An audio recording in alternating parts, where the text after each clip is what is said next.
I think there's three big themes, and they're kind of interlinked. They're going to affect the world economy and business in the future. The first is whether growth really starts to slow down in 2020 or not. We've seen Indian growth decline, EU is stuck, the US is under 3%. There's a real danger that the hangover of the Trump trade wars is affecting the global economy overall. And the link to this is the climate change debate, because a lot of economies are starting to put into place changes to their economic structure. New rules for coal and energy power plants, new rules for car industry, and making transitions to electrification. So a kind of smooth global economy is facing a real challenge here with a slowing growth overall, and also the impact of climate into the agenda. Look, if President Trump wins the next election, we don't know which way he'll go. President Trump's number one goal so far has been to win a second term. To win a second term, he said that he would pull out of the Middle East, that he wasn't going to be caught up in wasteful wars, and we've seen some of those steps with Syria, with Iraq. And he's been pretty laid back, even about protecting Saudi Arabia, as we know. I think in the second term, the question is, what's his legacy?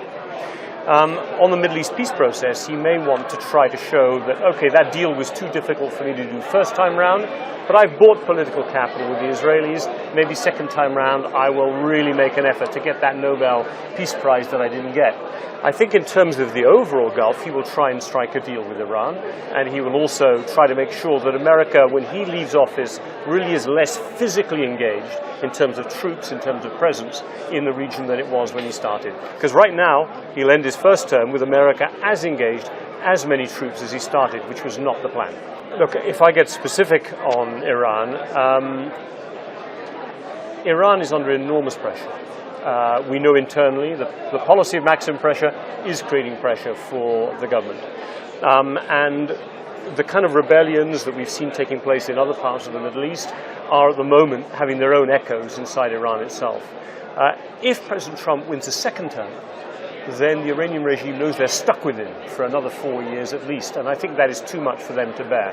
I heard Foreign Minister Zarif make some comments at the Raisina Dialogue in Delhi last week, where he talked about an organization for security and cooperation in the Middle East, that arms control is something that all nations in the region need to focus on, that there should be confidence-building measures that could be supplied. My sense is they're reaching out, trying to put some ideas in place now, that if Trump wins, they will try to do a deal with him second time round. By then, there's only 4 years left in the JCPOA.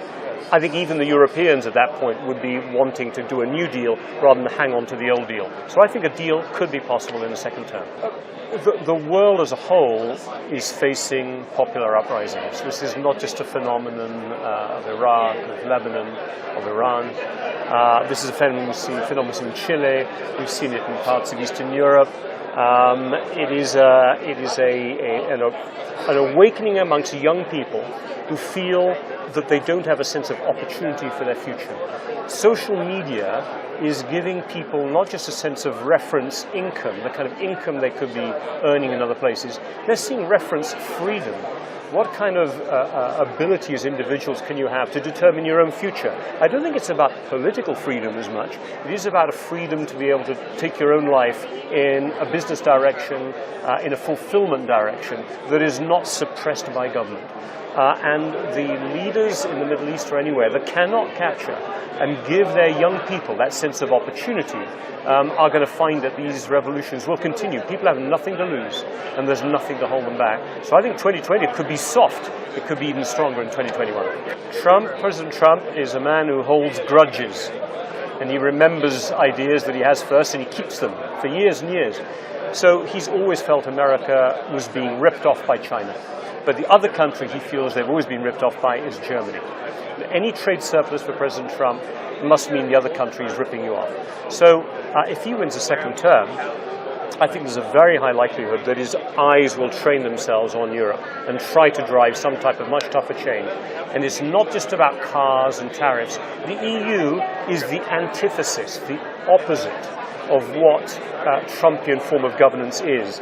It's not about sovereignty, it's about supranationalism, about integration of countries. It's not about free market, it's about regulation. So for Trump, the EU is something unnatural, that America, by being strong, demonstrates the failure of Europe. And he has allies in Europe. It is not Trump against the EU. He has allies in Britain. He has allies in France. He has allies in Poland.